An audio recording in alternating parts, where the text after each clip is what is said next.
మావోయిస్టులు ఆయుధాలను విడి జనజీవన స్రవంతిలో కలిసిపోవాలని ఇటీవలే పోలీసులకు లొంగిపోయిన మావోయిస్టు పార్టీ అగ్రనేత మల్లోజుల వేణుగోపాలరావు అలియాస్ భూపతి ఓ వీడియో సందేశంలో కోరారు.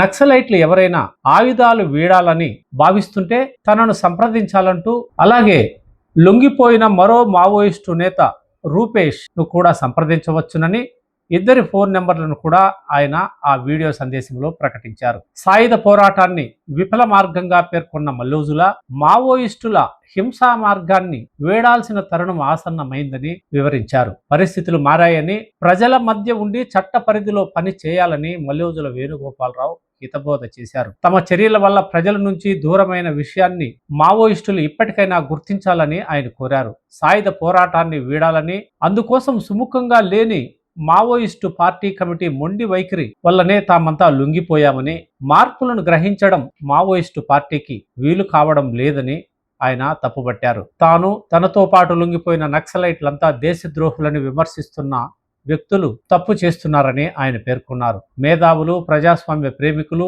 ముఖ్యంగా గిరిజనుల మేలు కోరేవారు తమ నిర్ణయాన్ని అర్థం చేసుకుని మద్దతు ఇవ్వాలని ఆయన విజ్ఞప్తి చేశారు. మహారాష్ట్రలోని గడ్చిరోలి పోలీసులు విడుదల చేసిన ఒక పత్రికా ప్రకటనతో పాటు మల్లోజుల వీడియోను కూడా వారు విడుదల చేశారు. మల్లోజుల వేణుగోపాలరావు అలియాస్ భూపతి గత నెల 14న 60 మంది మావోయిస్టులతో మహారాష్ట్ర ముఖ్యమంత్రి దేవేంద్ర ఫడ్నవీస్ సమక్షంలో లొంగిపోయిన విషయం అందరికీ తెలిసిందే.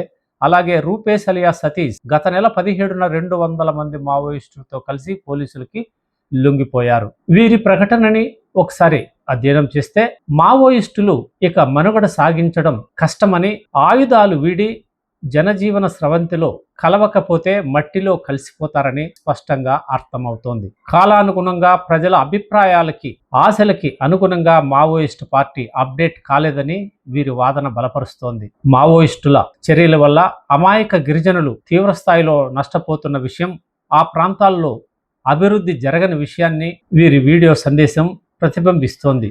మావోయిస్టులు ఆయుధాలతో పోరాటం చేయడం ఇక సాధ్యం కాని పనిని, ప్రజల సమక్షంలో ప్రజాస్వామ్య పంథాలో చట్టబద్ధంగా పోరాడాలని వీరు చేసిన సూచన ప్రాణాలను నిలబెట్టుకునే విధంగా ఉంది. అయితే కొందరు మావోయిస్టులు ఇప్పటికీ సాయుధ పోరాటాన్నే ఎంచుకుంటుండటం, చివరకు కేంద్ర ప్రభుత్వ బలగాల చేత వారు కూడా చావును కొని తెచ్చుకునే అవకాశాలు ఉన్నట్లు స్పష్టంగా గోచరిస్తోంది.